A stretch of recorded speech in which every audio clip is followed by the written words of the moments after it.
Yeah, don't say anything on that. Okay, well, keep it straight, or I still. No, don't give it a gay man straight.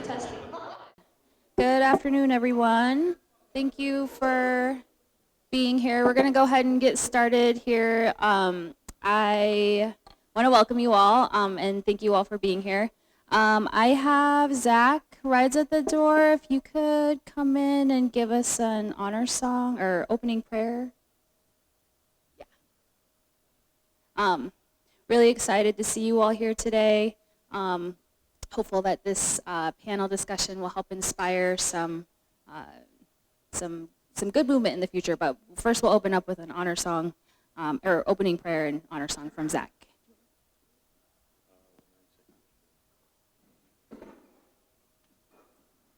Okay. Gusto ko kasama si Pisto. Ito skates pero ko ito ni pinistop take to. Hello, my name is Sami si Pisto. I'm Blackfeet. I'm from Browning, Montana, but I reside here in the valley. Okay, guys, mo. Ay napinato si Kisum, may kapataki kuk mikisum. Ay pisos, ay pakhi pisos. Kitix match mo kana nokskak soksak kana spum kana noksistiku. Kimento kana anakana mit pinig pipo nicht bepanach kaupumuke kipete knatut pekis pumit pekisuit pekixachumit pekis. Mag koch mana sa sukapis ksachkum. Anak match pochdemuki. Anak match pochdemuki. Okay, smasuk na skapi knapi mo kamatapi. Ay kimento kana nugus nanexis nanexis nanexis ki kamatami mi bait peace mit watchman kamatani goodsman. Hey kitix mak sixi.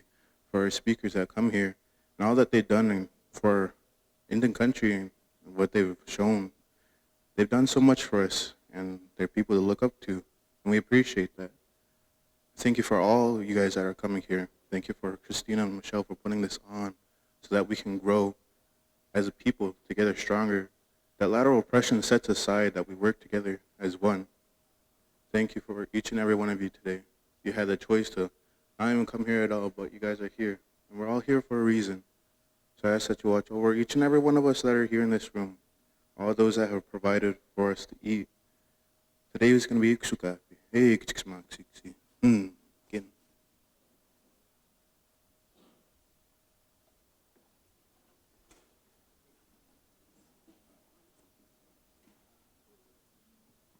Alright, so I'll be doing an honor song as well, so sorry. I know some of you guys just sat down.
Thank you, Zach. And thank you all for being here. Just a few things, housekeeping things. We have some food over there, chili and other stuff in the back. LaNada does have a table over here. If you're so inspired by her story, she's written a book that she's got over there for sale. And then I have my table over here. But in terms of introductions, I want to thank you all for being here. We're in for quite a treat. I want to thank Zach for the opening prayer and honor song, Michelle with the American Indian Student Services Program, and also for all the support in putting together and carrying out today's panel. My name is Christina Lucero. I am a citizen of the Sycam Band from the Saanich Nation on Vancouver Island. I am the director of the American Indian Governance and Policy Institute. We provide additional research.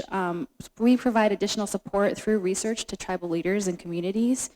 Because I'm certified under the Board of Regents, I oftentimes use the MUS system, the students, faculty, department, institutes, to help me with the research. So in light of the recent events that we've experienced, I wanted to provide a resource to our students and allies to remind us that we have faced adversity before.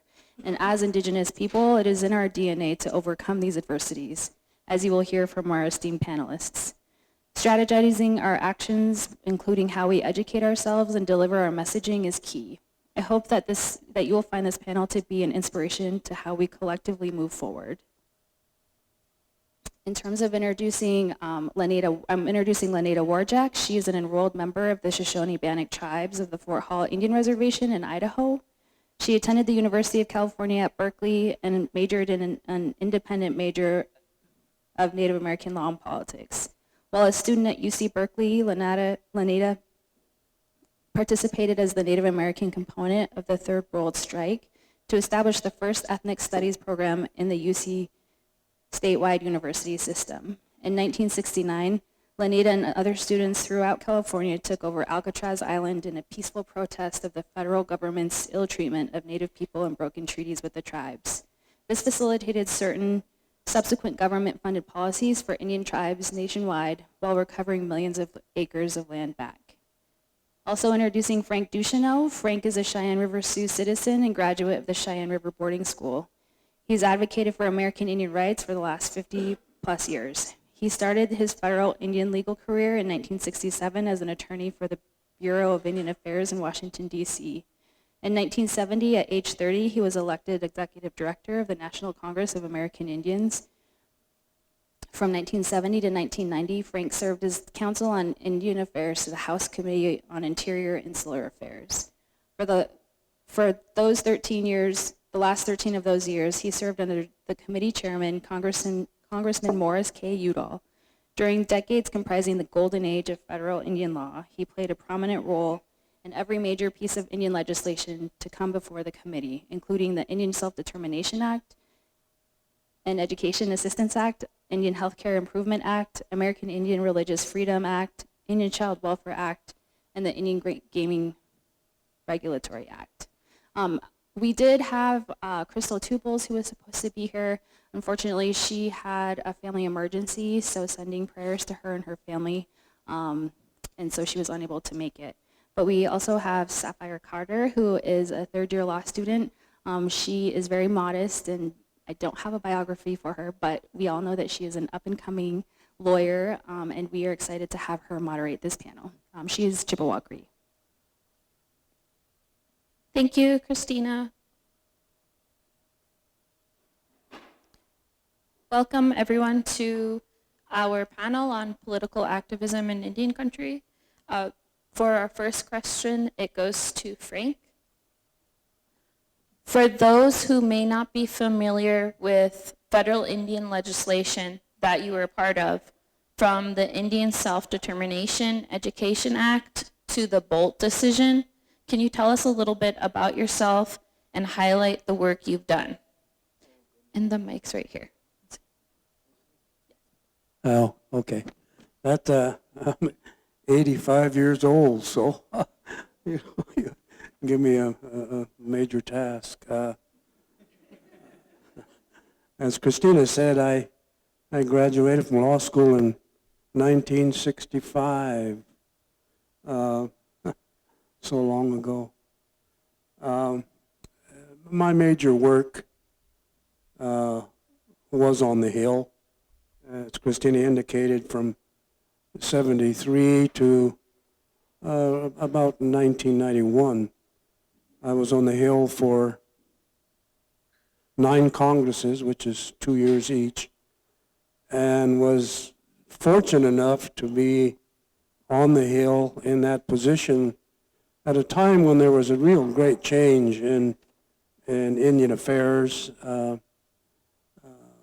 Things were happening. There was ferment going on. I think LaNada will tell you about the AIM movement. I wasn't a part of that, far from it, but that ferment in Indian country had a lot to do with our ability to make some changes, long-needed changes in Indian affairs and the protection of treaty rights, Indian rights in general. I came up on the Hill in '73, worked for the subcommittee. There was a new chairman, a guy from Washington, a very liberal Democrat, and we immediately began to do things. I didn't know what I was going to be answering questions. I'm not very apt electronically, so this morning I made notes for a talk I was going to give, and I tried to print it off, and my goddamn printer wouldn't work. So I took a picture of it. You know, I came in when termination, do you guys know what termination is or was? When termination was still in effect. And one of the first things we did, some of you may know Vine Deloria, Ada Deer, there was a Lumbee woman, I can't remember her name right now. They had given my new boss kind of an outline of things that needed to be done. And one of the first things they said, and Ada was a Menominee Indian that had been terminated, and one of the first things they told Lloyd Meads was, you need to get rid of termination. Because if you do anything else, if you do reform legislation, the tribes will oppose you. And I'll tell a little story. Tell me when I'm taking too long. The tribes will oppose you because they see in all of these new reform legislation, they see the seeds of termination. And you see that today. They see the seeds of termination, so you have to act to bring termination to a definite halt. So the first thing we did in 1973 and 74 was to pass the Menominee Restoration Act. And that restored the Menominee to federal recognition. And it was meant to be, in addition to saving the damn Menominee, it was meant to be a clear signal to the tribes that termination was over as a policy. Public law, House Con Res 108 had established termination as being the policy of Congress. And the termination Menominee Restoration Act was meant to be a clear signal to the tribes that termination was over. So what we did after that built on that. We did so many things, and I wanted to get into them later. I don't want to take all the time here, but we did a lot of things, as Christina had indicated. Yeah, thank you for sharing that, Frank. I think that one of the takeaways that the American Indian Policy Graduate Center wants the audience to think and reflect on is how right now it might seem like one of our darkest hours, but tribes have gone through so many dark hours in our history, and we are resilient and we can move forward from this. And bringing the example of termination is one way of, now the Menominee tribe is one of the most thriving tribes in the country. They have, they manage their natural resources, and they have so many programs for their people. And so it's incredible to hear that you were a part of that, Frank, their restoration, and that our audience can take something from this.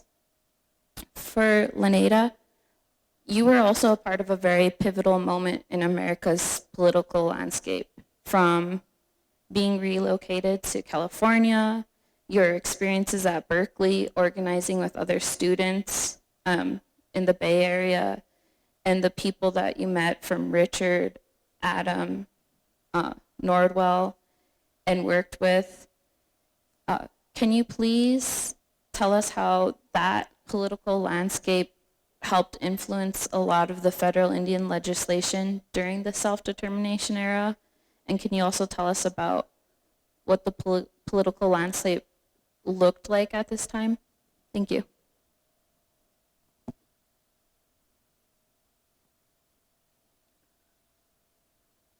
Okay, that was over 55 years ago. I'm 80, by the way.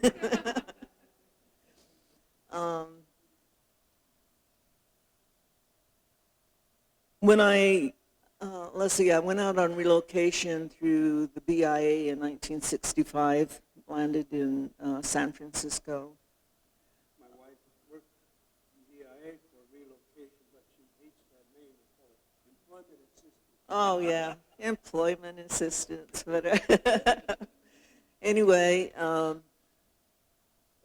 was there working in the urban area, in the Mission District in San Francisco. We were establishing ourselves as Native Americans in San Francisco and belonging and organizing other Native organizations.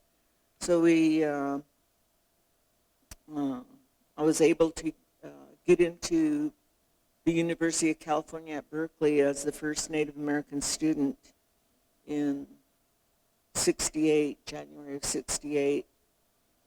And then I tried to get other Native American students to come to Berkeley. And when we got about 14 of us and we organized our own Native student campus organization, and then we joined the Third World Strike at Berkeley.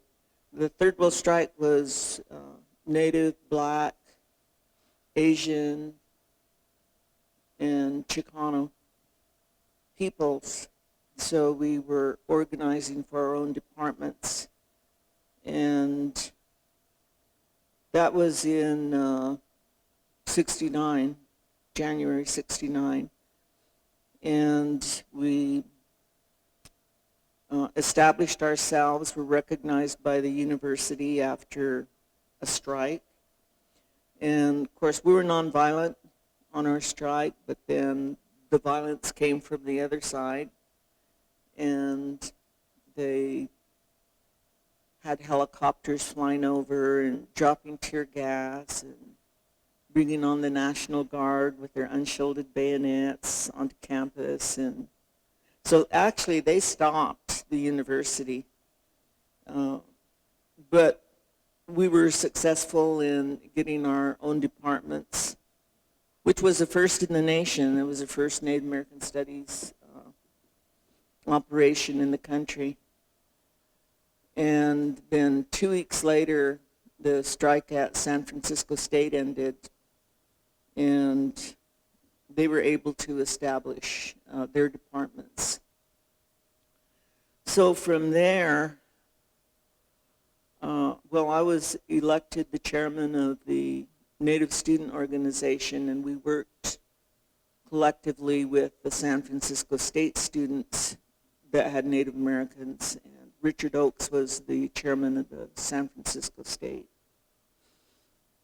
So we would bring our groups together and socialize, powwow, go to conferences, and we did everything together. And so in November of 69, Richard called me and said that Adam Nordwall was organizing a publicity stunt for Native Americans for Alcatraz because the island had been taken over before, right after it was terminated in 1963. So in 64, the American Indian Center in San Francisco came out and claimed Alcatraz in behalf of the treaty, where there's specific federal language that stipulates that Native Americans can hold prior federal land if it was requested. So we went out to request that and initiated the protest out to Alcatraz for 19 months. And during that time, it was the first time that we were acknowledged. And I think it was because of the location, because it was Alcatraz and we had international attention and all the local Bay Area attention. So we tried to establish ourselves as protesting because of the broken treaties and the policies that were negative on the reservations, and the poverty and everything that described the reservations at that time, which was really bad prior to '65. And so we got a lot of attention, and within that whole movement, it just kind of transpired into the self-determination era, leaving the termination era into the self-determination era. So that was what actually happened. Thank you. To follow up on that, what do you see, this is a question for both of you, what do you see in today's political landscape that mirrors the events that influenced those golden years of Indian legislation? Whether that's current federal policies and executive orders. Yes. Yeah, I'm not optimistic that this new administration is going to be helpful to Indian affairs. I see some maybe dark days coming, and it is going to take some activism, perhaps the kind of activism that LaNada talked about, but also for those people, you know, in order to protect your rights and your people, you got to have an array of weapons available to you. You can't just rely on activism of the kind that LaNada talked about. It's helpful, but you have to have allies inside. I was inside all my life, for the most part. I would like to think that my presence there was helpful in many ways, but we have to look at the universities and groups like this that have to be aware of what's going on. I have young relatives back on my reservation, and they're very much, some of them, very much into preserving the old ways and going back to the old ways, and that's all well and good. But we don't live in that world. I wanted to tell you the story of that this young Indian man under oath testifying before government lawyers and tribal lawyers on the 1868 Sioux Treaty, which required the federal government to provide schooling to Indian kids. And this man was testifying, and he said to the attorneys that were questioning him about his educational experience, he said, I was a young boy, probably in a preteen. He said, I was a young boy at the agency on ration day, and my mother came and got me. And he said, I was in tribal clothing, and I had long braids, he said, and my mother came to get me. And she was a young Indian woman, mother, Lakota. And he said, she took me to this man and told him to cut off my braids. And he did, and she started to cry. And he said, so I started to cry. And she told me, she said, mothers have a right to cry. You don't have a right to cry, don't cry. And then she took me to the school people and said, told them to keep me. And she told me, you know, we'll come and get you when the berries are ripe in June, the June berries. And if you run away and come home, I'll give you a good meal, and then I'll take you back. And she understood back then before the turn of the century that things had changed. And her world was gone, going and gone, and that she wanted her son to be able to function in this new world that was coming. So my young relatives back there, I appreciate what they're doing, trying to keep alive the old ways as much as possible, but that's gone for the most part. And we have to be prepared to work with people outside our own experience to help us preserve what's right for our people.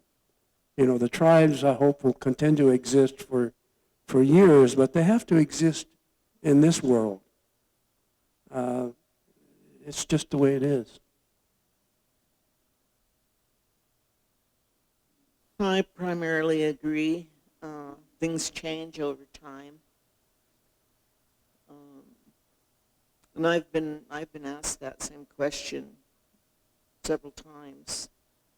It's been, 50 years, 55 years since we took Alcatraz.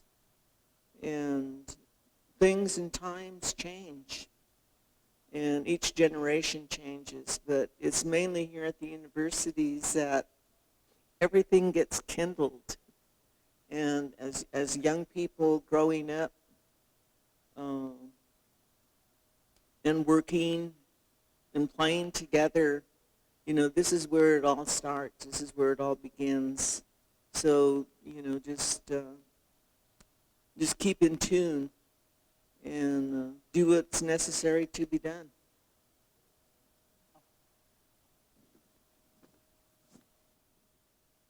If we reflect back on those golden years of Indian legislation again, for Frank, as a legal beagle, you had witnessed how federal policies like the termination, relocation, and removal areas, which you've already discussed a little, formed the political landscape. How did those movements like the Occupation of Alcatraz influence your ability to advocate for federal Indian legislation? Well, like I've already indicated, you know, there are many forces that you don't do things like the Indian Child Welfare Act and the Indian Religious Freedom Act and the Indian Healthcare Improvement Act and the Indian Self-Church. You don't do those in a vacuum. You have opponents who are opposing you for various reasons. Let's take the Indian Gaming Regulatory Act. Okay, it's not in the same vein as the Indian Child Welfare Act, far from it. But Indian gaming came about because, in large part, because of the Reagan years. Reagan cut the budget severely, and it's happening now. He cut the budget, and states and cities were scrambling to find revenue to fill the gaps because they were dependent upon federal funding too. They still are. And the tribes were also obviously dependent upon federal funding of various efforts. And these were being severely cut. So they began to experiment with gambling, first bingo. And as the non-Indian forces, the attorneys general, the governors, the charities, the Renos and the New Jerseys, as they began to see the net possible impact of tribal, what they called unregulated gambling, they saw their own little piece of the pie being threatened. So they were a large opposition, the opposition grew in the Congress from that.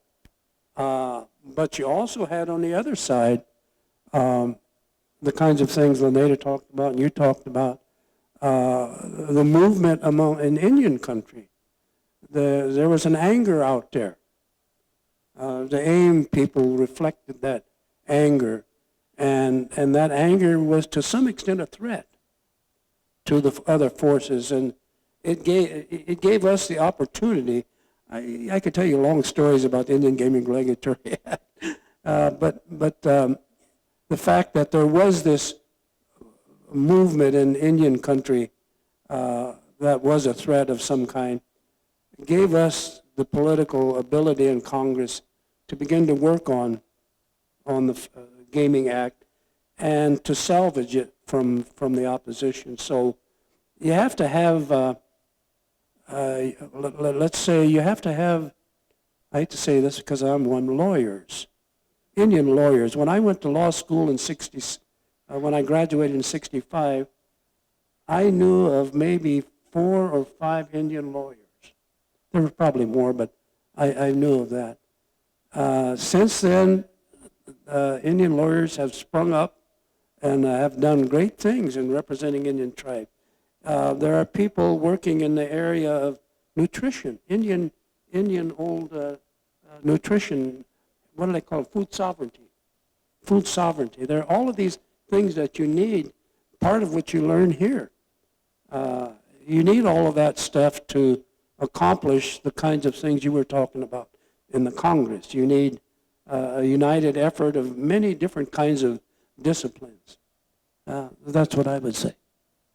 We actually have a follow-up question for you. Because of your unique positioning as a lawyer and advocate, you have a very intimate understanding of the federal trust responsibilities. For those of us who don't have as deep of an understanding of the federal trust responsibility, can you discuss what it is and how you use this to form policies like the Indian Self-Determination Education Act, Indian healthcare improvements? I attempted to write a book too. It's laying somewhere. I think Christina has an abortive copy of it. One of the things I said in there was the Bureau of Indian Affairs may be a son of a bitch, but it's our son of a bitch.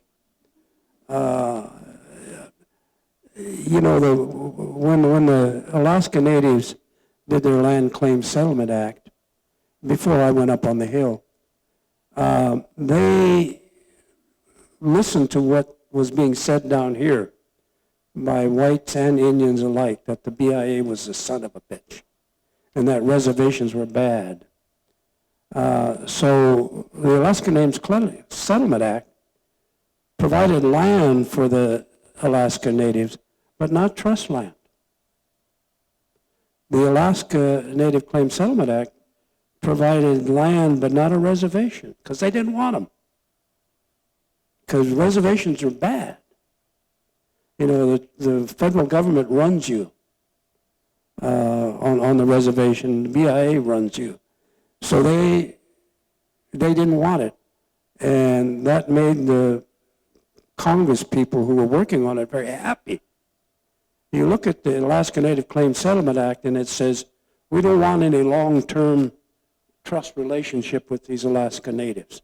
They didn't want it. And the damn natives played right into it.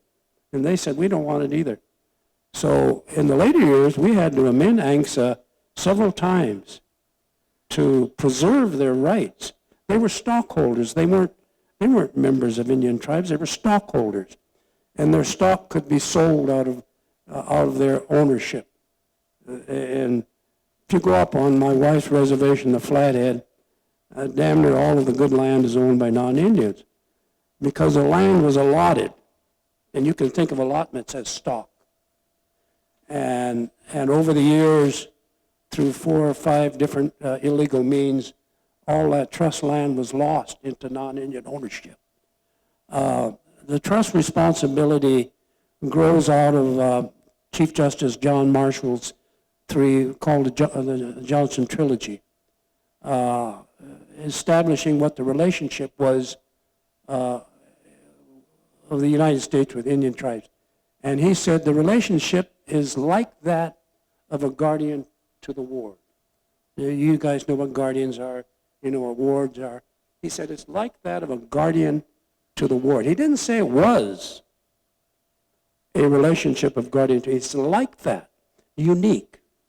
And that's what we want to preserve, is the unique relationship between the United States and Indian tribes. And that's what's in danger right now. So when you look at all of the things you mentioned, the Indian Child Welfare Act, they were stealing our kids. There's no asset, there's no piece that is more important to an Indian tribe than its future, and its future is wrapped up in its kids. And they were stealing them. The state was going in and stealing those little kids through the foster care laws. And that's part of the trust responsibility of the United States, to preserve that tribe, the unique relationship, and there's nothing more necessary to that than the children. So that's how we passed the Indian Child Welfare Act. Health. You know, if you got Indians dying right and left, you're endangering the tribe. It's a danger to the tribe. The health of the poor health of their members is a danger to the future of the tribe. So the Indian Health Care Improvement Act is part of the trust responsibility. All of the things that we look at. The Indian Religious Freedom Act. You know, we did that. Your right to worship as you please, supposedly guaranteed in our Constitution, which is under attack now. That's part of the trust responsibility. All of these things were. So the things we did back then grew out of the relationship of the United States to the tribes. For LaNada, what was the goal of occupying Alcatraz, and did you meet your goal?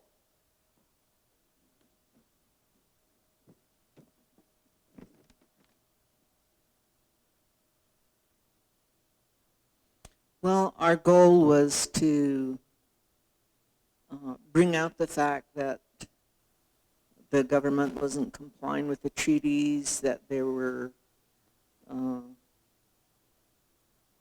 enforcing bad policies on the reservation, which were hurting our people, depriving them. The state of Washington at the time was going against the treaties on the fishing rights and the people there. So I guess we didn't really specify a goal other than just being there and trying to bring that out as much as we could through the press, and taking land back. So we didn't get Alcatraz Island, so I guess you can say that we didn't meet our goal there, but we did meet our goal in terms of helping to enforce better national policies and laws. And I would say that it was enforced, but you know, we didn't really know it at the time. It just became what it was, and in that way, I would say our goal was reached. LaNada, following up, unifying with other tribes took coordination and effort, and you were able to do that during the termination era and relocation policies. What impact did this unification create And if you think about government-to-government relations, that you were able to negotiate directly with the federal government, how it created this movement of red power that helped with more of the recent movements like Standing Rock, No DAPL, and even other ways that we can think about unifying on a global effort with Indigenous peoples around the world and their rights. What impact do you think that kind of unification can create, and how do you suggest upcoming activists go about creating that unification? I think the greater unification was the spirituality that was involved. The fact that we all believed in the Creator in the spiritual ways. And whenever anyone goes against that, then you know it. And it pretty well brought us all together under the same voice and the same action. So spirituality, regardless of what spiritual background we came from, was the overall condition that we all had, and in gaining that, it helped us to seek unification of everyone. And so it was easier to act out against all the various laws and policies that were imposing on that spirituality.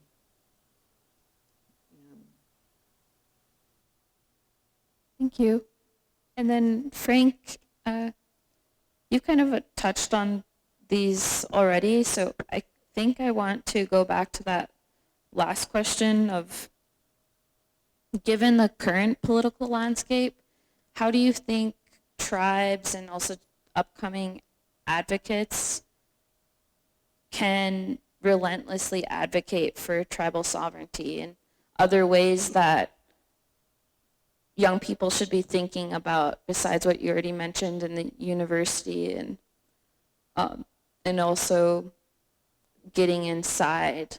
Because maybe right now we all know that they have some cuts to the BIA and to other federal departments. So what avenues are available for young people? Well, I think you were touching on a little bit, some of it with LaNada in terms of activism on the part of young people. Old people can't be active like that. I mean, I barely walked from the parking lot here today, so but there were a lot of, particularly some old women who were involved, Indian women, in some of that early, like the March on Washington, and there were older people. But you know, activism is kind of the domain of young people. There needs to be that, but I've always taken the position, and maybe it's because of my background on the Hill, that political activism is extremely important. And again, I go back to my own reservation, my young relatives back there. Some of them won't participate in political campaigns. That's a white thing. We don't want to be involved in that. That's a white thing, and they don't vote. And some Indians don't vote just for the hell of it. They just don't vote. When I was in the Congress, and I hate to get political, but the Democrats had a 40-seat majority. My Republican staff counterpart said to me one time, he said, you know, I understand the purpose of a minority is to make a quorum and draw a paycheck. You know, we really we control things in the House. We had a 40-seat majority. And even though the House and Senate seem to be absent right now. It's extremely important how the Congress is run. And that is in large part due to what happens out here. And you know, when you see young people, young Indian people turning their back on the system, they're turning their back on themselves.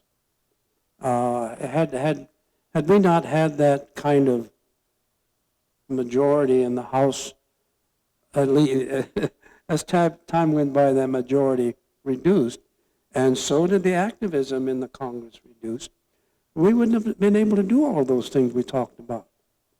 I think, you know, there was a revolution in the House in 1972, and it's laid the groundwork for all of the things we did. A political revolution.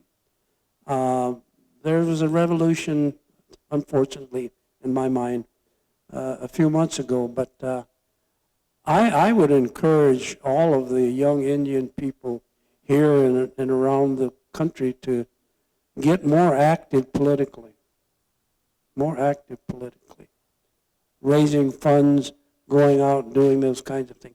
I'm not that kind of personality, unfortunately, but there are many who are, and that's what I would encourage. Thank you. And LaNada, putting yourself on the front lines like you did with your son in opposition of what the federal government deemed in their eyes as doing right, can you describe the risk you took in making this stand and how you handled any responses or actions of the federal government?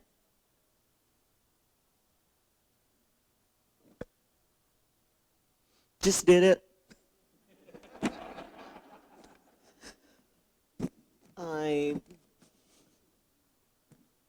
Well, when you're young, you do a lot of things. You're very active.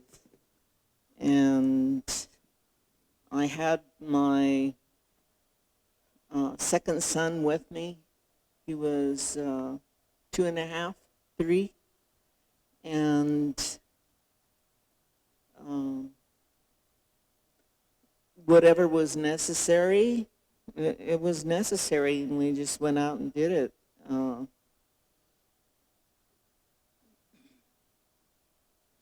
I don't know what else to add to that. So you were also juggling school and hitchhiking a ride back to finish schoolwork and your papers and tests. What was that all like? Well, when I was on the island and I stayed at the University of California, full-time student, I just, if I couldn't get my work done, then I would just defer it to the next semester. And we would, my son and I, we would hitchhike from the island, catch it on Sundays when the the sailboats came out. Then we'd go and hitchhike from the island and dock at the Berkeley Marina. Then I would go in. I had an apartment at the University Village, and would go and clean up, and then I'd go in and see my professors on Monday, turn in my papers that I wrote when I was on the island, and then we'd catch a bus back to the ferries, and then catch a boat back to the island and go back. So it was I guess I was the only one doing that. Everybody else, the other students went back to school, and there were plenty of people on the island, so we weren't deficient in that respect at all, but it was pretty well, it pretty well just worked out the way that it was. And I don't think there was anything, it didn't feel like there was anything unusual about it. It was just you have a place to stay, even though it was on the island, and you just go to school. So to me, that was normal, and I didn't feel out of place or anything. It was, we had a backup of elders that supported us from the Bay Area, called Bay Area Native American Council. And whenever we'd enter into negotiations with the federal government, then we would bring Bannock with us, and we'd negotiate with them. So we had a mixture of young people and older people, because the government said they didn't want to negotiate with us because we were too young. I had 2 children. I was a mother. I didn't think I was young at all. But nevertheless, we went ahead and organized the Bay Area Native American Council, and they supported us, and they came to the island whenever the government was out. And then we developed our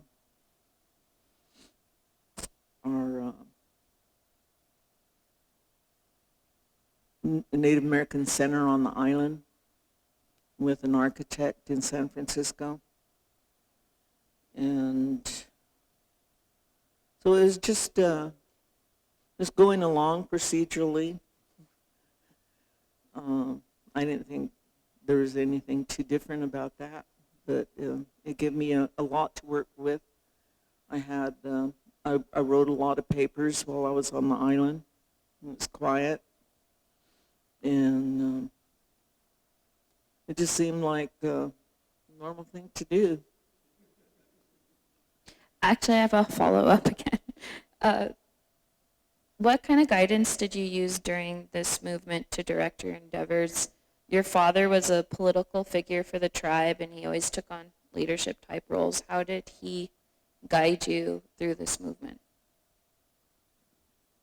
Oh yeah, my father was the tribal chairman of the reservation at the time, and he was always fighting against the Land Claims Act and all the various laws and policies that were impacting us in an adverse way. So I was used to, I always worked with him when I was on the reservation. And even though I was younger, I already knew what to do and how to do it, because I worked with my dad. So when I went on relocation at 18, I already had the advanced experience of working with my dad. And so going out to the city was kind of a new place, and so just organizing different organizations and being involved in that was just a part of it. So taking the island was just another part of it. And I just went ahead and did everything that I thought my father would do. So I didn't feel like it was strange or odd. It just felt like the same thing going on, and still fighting for our people. Thank you. For Frank, the way you tell your story, even in first person, is very matter of fact. For example, you've been described as a graduate of boarding school. What advice can you give to our audience about doing the work you've done if a student is striving to work within the federal agency, what tools can they equip themselves with to effectively advocate for the framework that you've created? Well, a good part of my life has been accident. You know, an education, first of all, whether it's a formal education or, you know, just education you pick up as you go along, to try to understand what's happening. And I think these kinds of institutions here are essential to the progress of Indian people. It's encouraging. You know, my daughter graduated from here, so. But, you know, getting a good education, understanding, and through that education, understanding what needs to be done, what tribes, problems the tribes are facing, that's really the essential thing. I fell into a lot of what happened to me, but I'll tell you a little story. I flunked out of the School of Mines in South Dakota. And I went home and was going nowhere, thinking about the service. And my damn dad had a ranch, and in the middle of the winter, he asked me and my brother, told me and my brother to round these cattle up, and it was below zero. We were out there riding, and I just said to myself, I'm not going to do this for a living. I'm not going to be out here. I want to be in some warm office. So I went to law school, and I got a good education. Well, I got an education. Things happened that permitted me to be in a position to be helpful, and I just think, you know, as LaNada was mentioning with her father, I grew up in a political family. My father and mother were very political in a tribal sense. My dad was chairman for 16 years and served on the council. My brother and sister served on the council. So we were imbued with the feeling that we had an obligation to serve our tribe. And I would like to see more of the young people coming out of the tribes to understand that they owe something back. And to get a good education, to go out. They got to live their own life and do what makes them happy. But in the doing of it, if they can also work within the system, outside the system, wherever they feel that they can make a contribution to the well-being and the future of their tribe, a good education is essential to that. Thank you.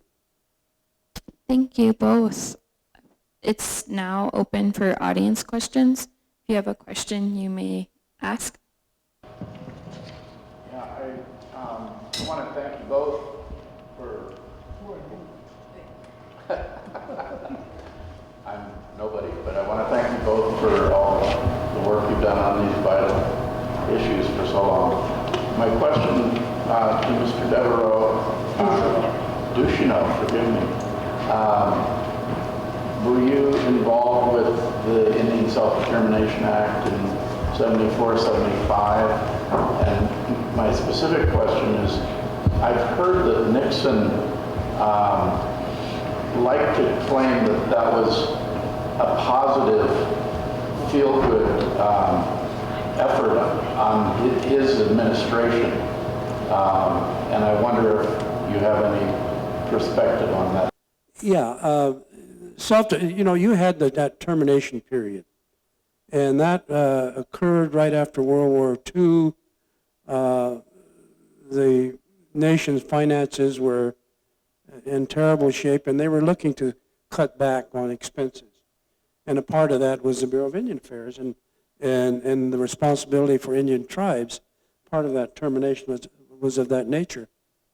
When Lyndon Baines Johnson got in, he began to initiate under Stuart Udall, the Secretary of Interior, a early attempt at self-determination. But the Johnson administration never sent any legislation to the Congress. That occurred with Nixon. Nixon had about 2 really good staffers at the White House level. Len Garment was the attorney at the White House. Brad Patterson, they were receptive to some Indian things that were percolating up. And they developed the first self-determination legislation. I was with NCAI then, and we opposed it, but only on one ground. Well, one essential ground. The Nixon proposal was to grant the tribes the right to run BIA programs. But when you think of the word grant, you think of freebie. The federal government is granting you something. And so we opposed the enactment of the legislation, NCI did, on the grounds that this was backdoor termination. That if we accepted that the federal government could grant us education responsibilities and trust land responsibilities and economic development responsibilities, they could pull it back too because it was a grant. So in the next year, in 73, I was in the House subcommittee then. Senator Jackson over in the Senate introduced a bill which used the contract, that the federal government would contract with the tribe for the carrying out of an obligation. So the Nixon administration did have some impact on self-determination, and I don't know what Nixon ever said about it, but his administration was instrumental in getting it moving.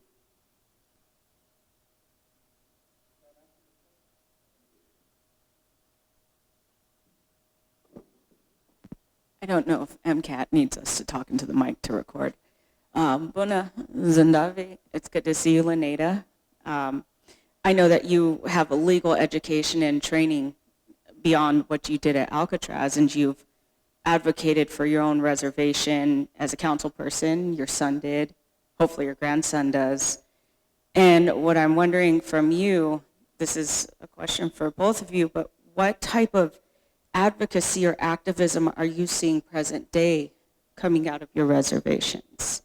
And also, how have you seen litigation used? I know you've done a lot of legislation, Frank, but litigation-wise, we've seen the Cobell case, we've seen the Dan Sisters case against BLM. What are we doing there with litigation present day to also advocate or work in an activism type way? So it's kind of a two-part question for each of you.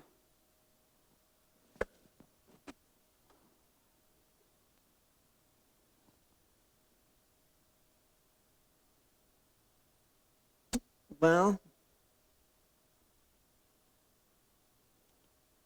it's been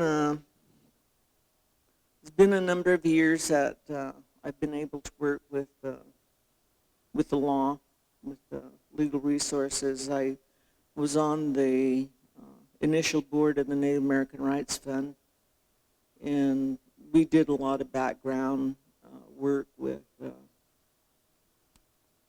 both these various laws and policies.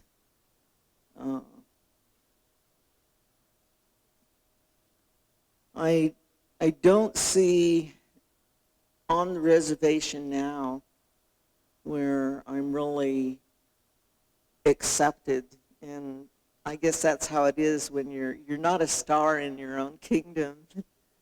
It'll never work that way. I haven't been able to have a lot of leeway in that respect, but only through the tribal council process. You know, I have a son who's on the tribal council, and I have a grandson who's running for tribal council, and a daughter who's running for tribal council. So I've been able to, impact my family is about it. And I don't see a lot of ways where things can be really implemented other than through the normal recourse of things happening. But a lot can happen. And especially, you know, with the universities, you know, as young people and as, you know, getting to know everything about everything, you know your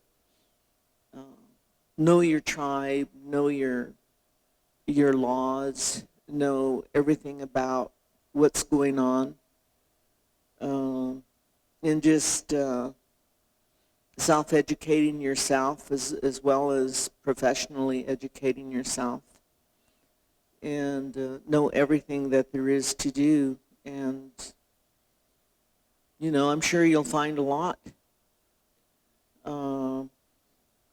It's really essential and really important for young people to continue to, you know, impact the system, the nation.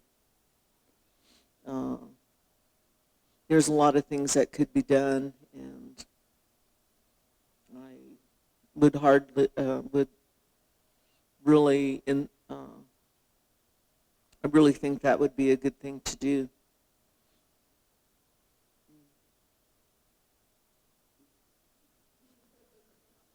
I don't have too much to add to that, but you know, always, as you probably know, you sound like a law student.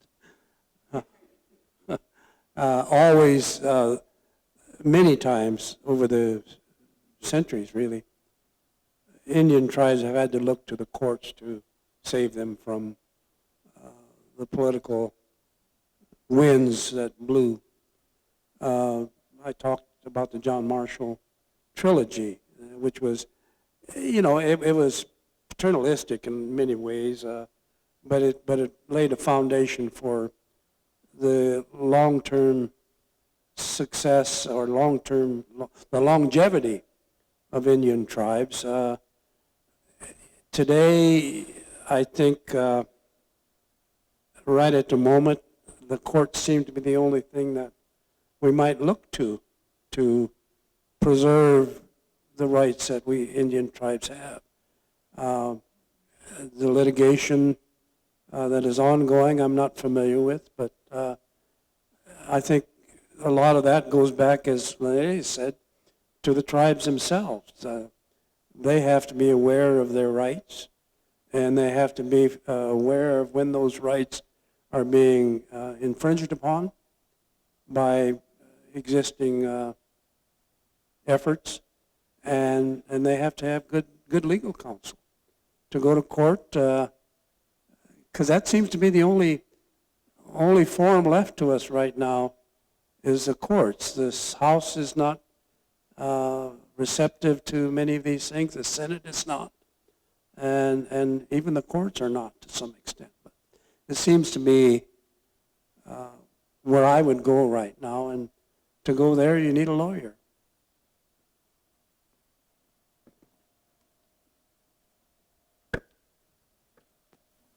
Hi, my question is, what advice would you give for students that want to do political activism and maybe a little better understanding for some that aren't, that don't really know a lot about it, but want to make the movement in the safest way possible?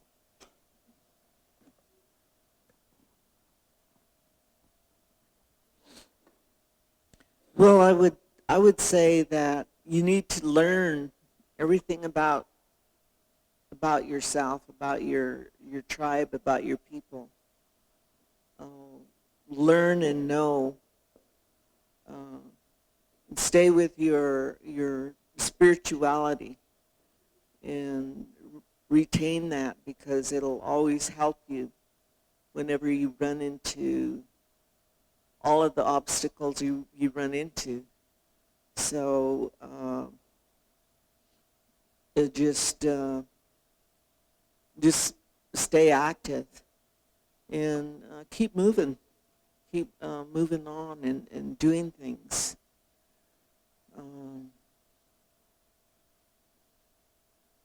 That's about all I could say.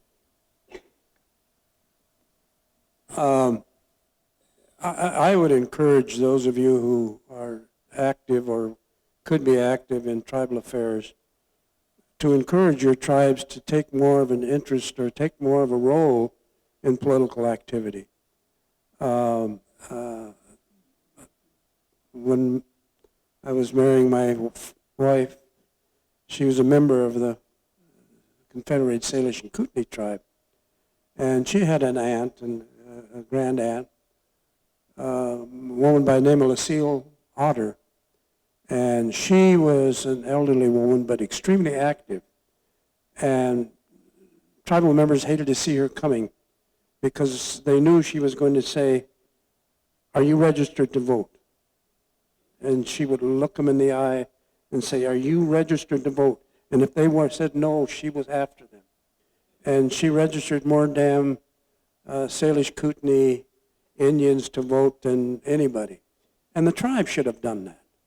The tribe should have a political office to, I think, I don't know what the percentage of Indians in Montana is, about 10%? Something like that. Statewide offices are lost by 2-3% vote. And the damn Indians here in my state, the Indians are 7% of the vote. And elections are lost by 1-2 statewide offices by 1-2%. And I know damn well that many of my relatives don't vote. Some because they don't give a damn. Some because, as I said, it's a white thing and we don't do white things. Some because they're not educated. Some because they're not encouraged to do so. I just think that for better or worse, we live in this country. And at least so far, it's a democratic country where you have a right to vote. And if you don't vote, you don't have a right to complain. If you don't come out and vote, you can't complain about what's happening. You can, but you don't have a right to. That's how I would look at it.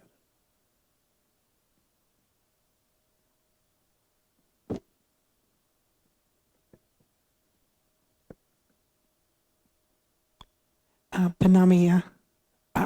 My name is Kate Shanley, and I'm from Fort Peck. And I want to thank you, too, for bringing such wisdom to us. And I'm sitting here as a gray-haired old lady thinking about, I loved the comments about activism, because as you age, you slow down. But as an elder, I think we develop a rich knowledge body just because, as in my case, I've made every mistake in the book. And I learned from my mistakes. I used to say, you have a 50-50 chance of getting it right. And I really beat those odds by getting it wrong a lot. So by the time you get to a certain age, you feel that. But I was chair of Native American Studies on and off here for 12 years.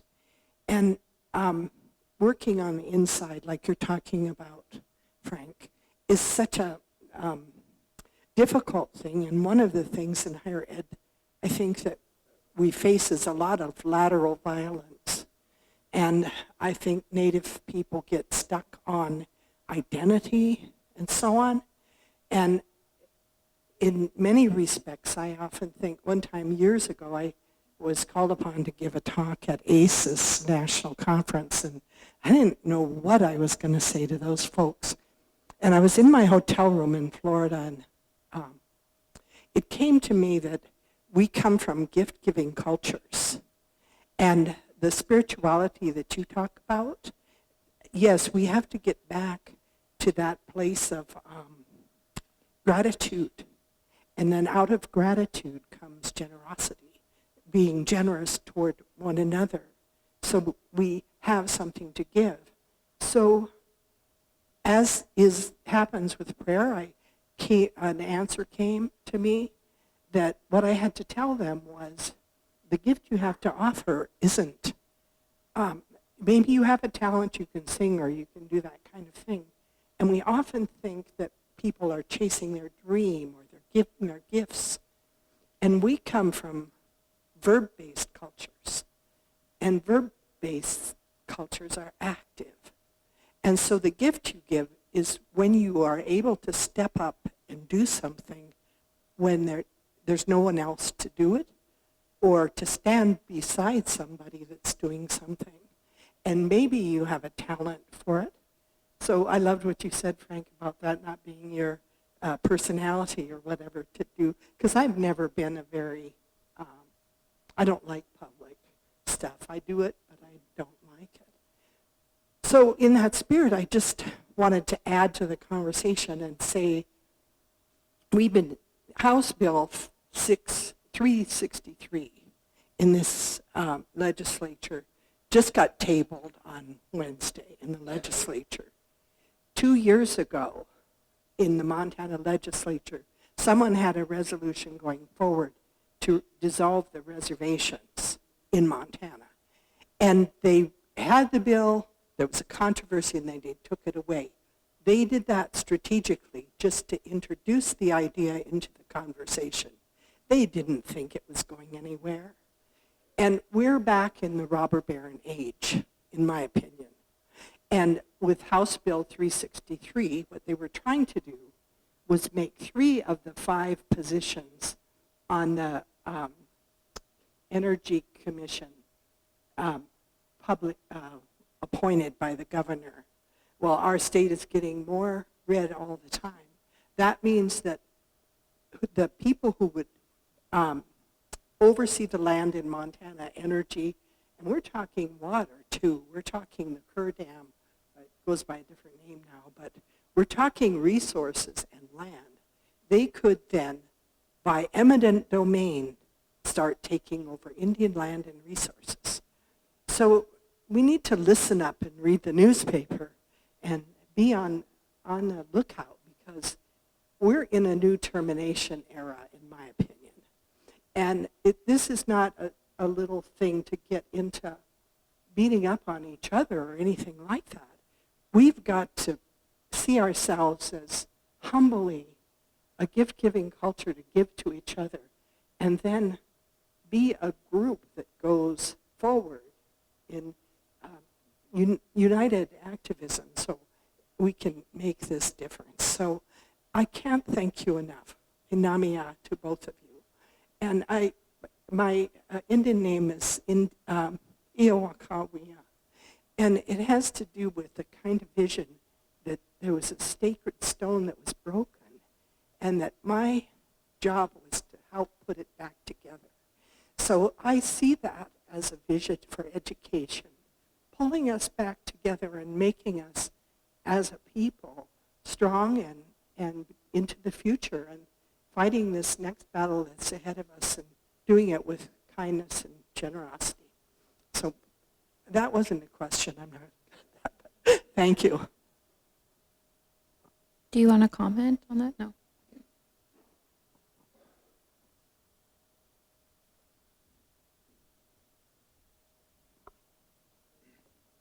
Hi, my name is Sheldon Claremont. I am a Two-Spirit person from the Salish Kootenai tribe. And I just wanted to ask, given all that you said about like trusting, your spirituality and trusting the work that you do on the inside, for people who are looking at making these changes now, when that feeling of like spiritual connection comes up, or when that feeling of knowing what you need to do to step in comes up, what is something that you could give as encouragement to those who hear that and feel that, to take that step forward and start making the changes that you have made? It started with something so small as gathering together, and you made changes that have impacted us for lifetimes. And yeah, sorry.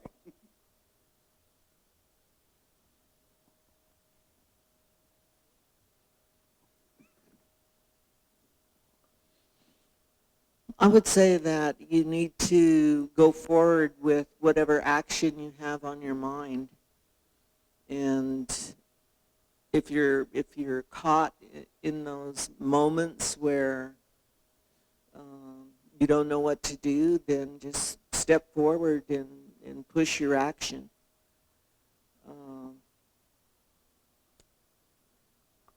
That's about all I could add to that.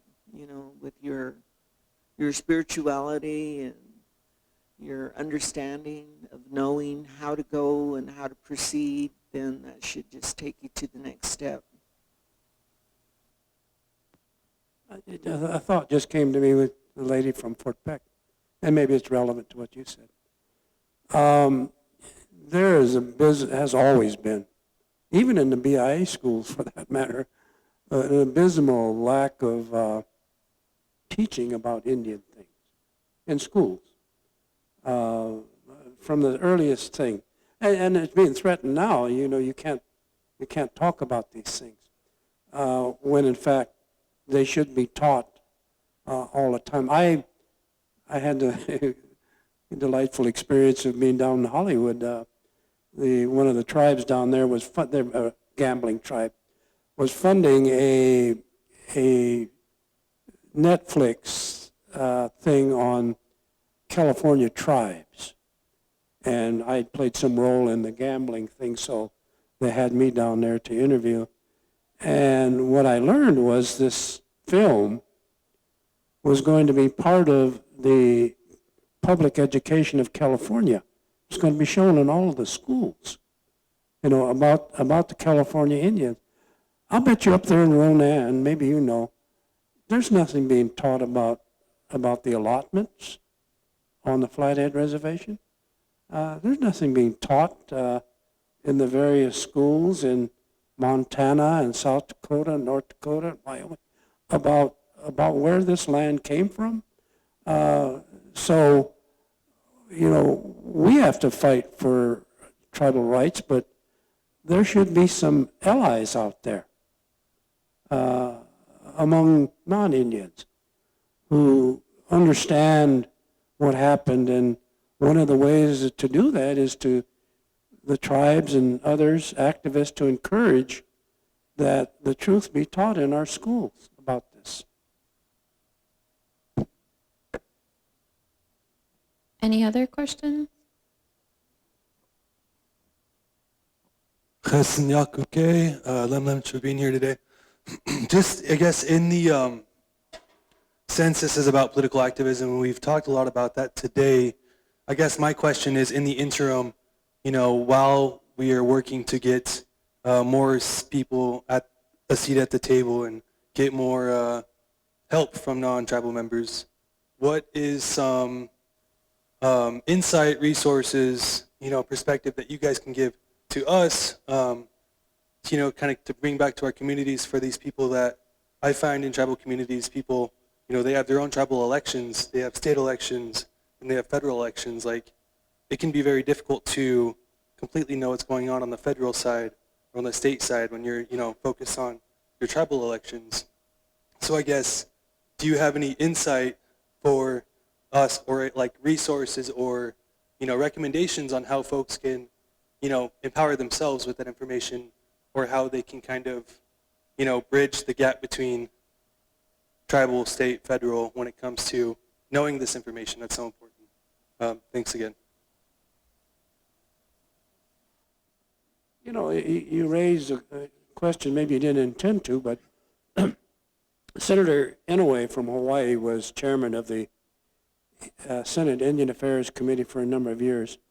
And he used to go around advocating to tribal leaders to change their laws, to have their tribal elections on federal election days. I don't think Salish Kootenai is, their election, is the Salish Kootenai tribal election on the same day as national election? You don't know. You know, many Indians will come out and vote in the tribal election because it means something to them immediately. Per capita, it means something, so they're going to come out. But a lot of them don't come out for state or national. I think, again, I put it back on the shoulders of the tribe and put it back on you who communicate with your tribes to get them more active in this field.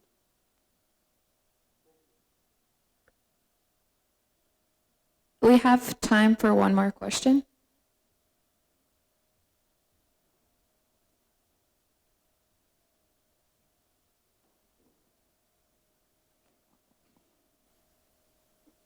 With what feels like the sunsetting of DEI in this country, to have some avenue to be activist and have some influence, those of us that are not passing, it's obvious that we are different, and you want somebody to practice some equality so that you can be included, to have some influence.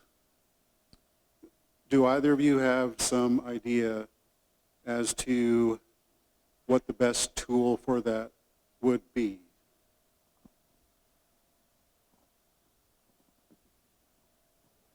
Perhaps I didn't really understand the question. Say it again. So, sorry, thank you. The idea of diversity, equity, and inclusion in this country, in my opinion, it feels as though it's sunsetting. And for me to have some influence, when I wanted to be included, considering I had the same qualifications, everything else as anybody else, it was an avenue to get in. And now that it feels as though that avenue is being closed in this country, what would be a tool to say, I have something to contribute, and I need to be included in this? Because it feels as though a lot of the country is kind of closing that door. So I'm not sure if that makes sense. Well, I would just continue to do what I'm doing. If you have a nature or if you have something that you want to have done to be included, just keep doing it. I mean, there's no law that says you can't continue to be as you are. Just continue your work. Just don't even pay any mind to it. I wouldn't. I would just keep being active, keep being knowledgeable, keep knowing what you're doing, and just keep it up. I don't know whether I should get into this or not, but, I think there's a fear in this country. And I know there's some non-Indians here, but I think there's a fear in certain quarters of, hey, they're going to do to us what we did to them. And I think we need to try to educate the country that that's not our goal. Our goal is just to be included. Diversity. I'm so proud of my daughter. They had a law firm, and they were very proud that 4 of the 5 owners were women, Indian women.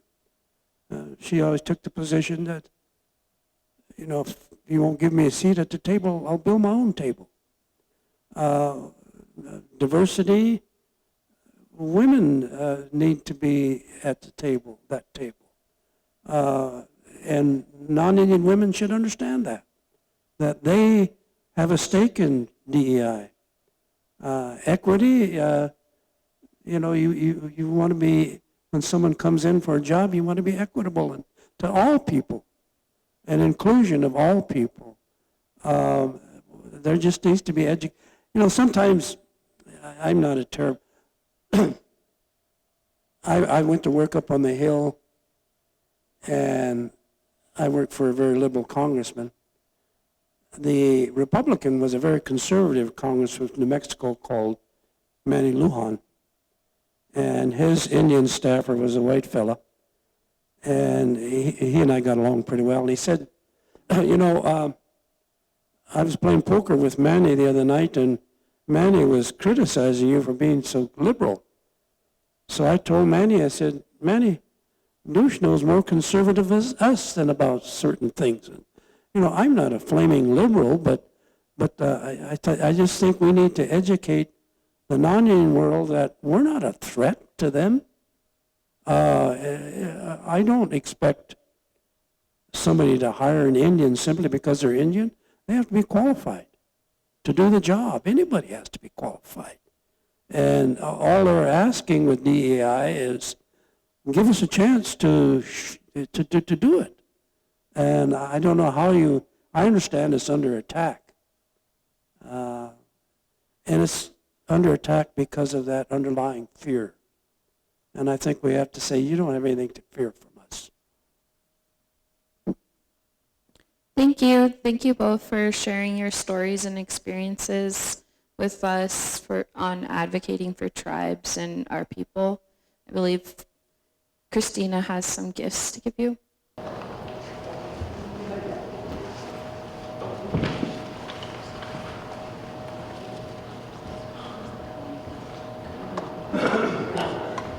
Thank you guys for coming.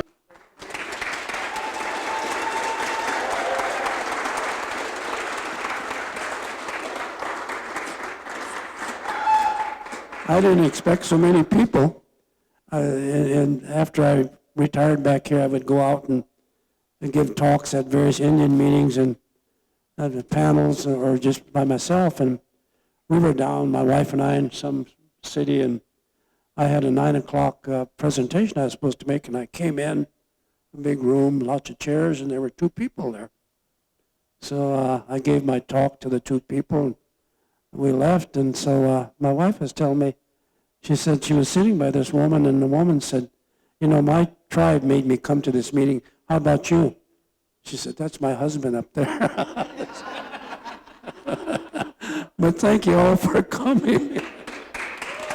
Thank you too. I have a book over there that I'm selling, and if you want, I think I'm out of books, but I think there's 1 or 2 left. But you can still order it online. So just go on up and order a book if you like.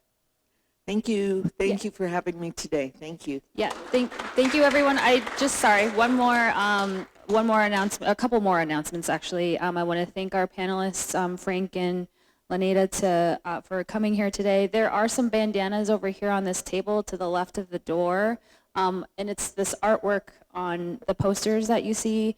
The art was done by John Peppian, who said this about the art. This piece is inspired by all the broken treaties and the way Indigenous people are mistreated by the U.S. government.